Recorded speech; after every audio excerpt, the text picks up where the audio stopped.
मैं बोलूं। देखिए, मैं शुरू से इस बात को कह रहा था कि वजीर आजम को, प्रधानमंत्री को आज के इस भूमि पूजन के फंक्शन में शिरकत नहीं करना चाहिए था, नहीं अटेंड करना चाहिए था। और मैं हमेशा से कहता हूं, आज भी कह रहा हूं, इसलिए कि प्रधानमंत्री, वजीर आजम किसी एक मखसूस या खास मजहब के वो प्रधानमंत्री नहीं है।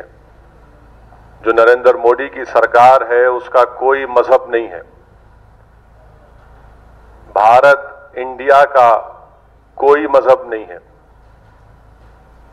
आज प्रधानमंत्री ने, नरेंद्र मोदी ने बहैसियते प्रधानमंत्री आज के भूमि पूजन में शिरकत करके उन्होंने जो ओथ लिया था, उन्होंने उसका वायलेशन किया है।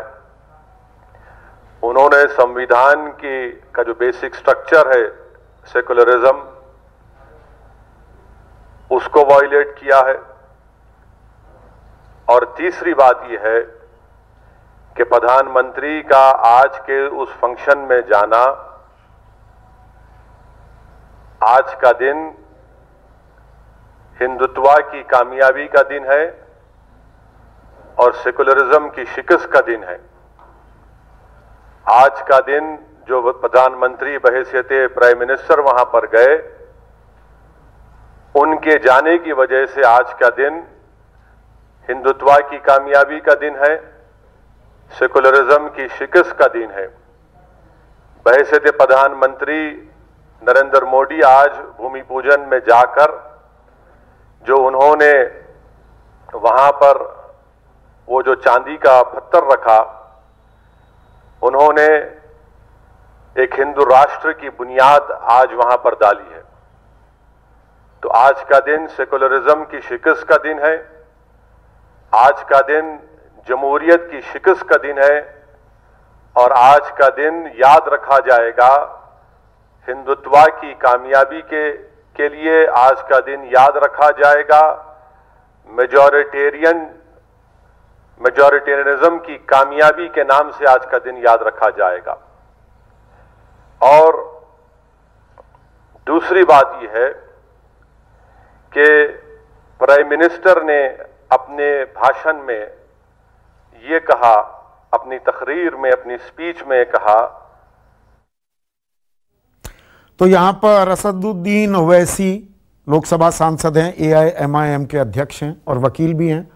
मुझे ब्रेक लेना है, लेकिन नलिन कोहली, बहुत ही गंभीर आरोप लगाया गया है, थियोक्रेटिक स्टेट, हिंदू राष्ट्र की ईंट रख दी है, चांदी की ईंट से शिलान्यास नहीं हुआ है, हिंदू राष्ट्र का शिलान्यास हो गया है। मैंने बड़े गौर से सुना, आपके ब्रेक के बाद जरूर बोलेंगे।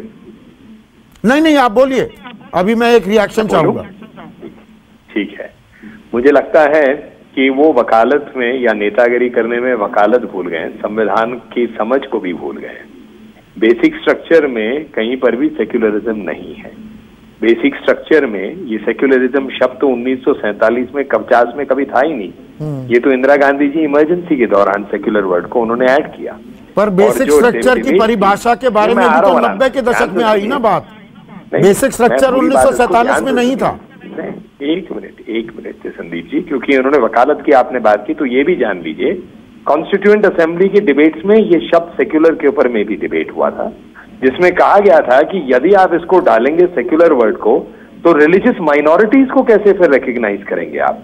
वो भी तो कॉन्स्टिट्यूशन का पार्ट है। तो ये कंफ्यूजन कर रहे हैं। ये हिंदू राष्ट्र नहीं, ये जो राष्ट्र बना है उसी में भगवान राम की जो जगह है वो वापस लौटाई गई है।